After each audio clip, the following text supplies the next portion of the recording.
Donc l'avant-match, rappelons-le, avait été marqué donc par un changement d'arbitre, une demande du Maroc acceptée par la Confédération africaine de football. Donc péno non sifflé en faveur du Cameroun, est-ce le fait du match? Oui, nous répond Grégory Schneider. Grégory, oh les yeux noirs, on vous laisse 1 minute pour convaincre, allez-y, videz votre sac. Je pense qu'il ne faudra pas 1 minute. Donc, non, ce qui serait bien, ce serait qu'on gagne un petit peu de temps et qu'on leur donne leur coupe directe et qu'on arrête de me prendre moi pour une bille en tant que spectateur, qu'on arrête d'insulter le foot et qu'on arrête d'insulter ceux qui jouent au foot, les joueurs, parce que c'est les premières victimes.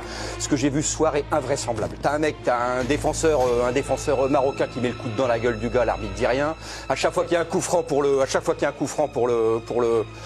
Cameroun, le Marocain se met à 1 mètre pour empêcher de jouer vite. Il a jamais fait le ménage. Et il y a évidemment ce fameux penalty. Bon, là, ça s'est vu. Regardez bien l'attitude de l'arbitre. Il est ennuyé parce qu'il sent bien qu'il s'est passé quelque chose. Il sent bien qu'il est dans la sauce. Il sent bien, mais il est en service commandé et ça peut pas se passer autrement. Donc on va arrêter de nous prendre pour des billes, on va arrêter de dire c'est la CAN, c'est ceci, c'est cela. C'est pas la CAN, c'est la Reine des Neiges en fait. C'est un Disney. Donc ils vont la gagner à la fin. On n'a qu'à leur filer direct et arrêter de cautionner cette parodie de foot et surtout d'insulter le jeu et les mecs qui le font vivre.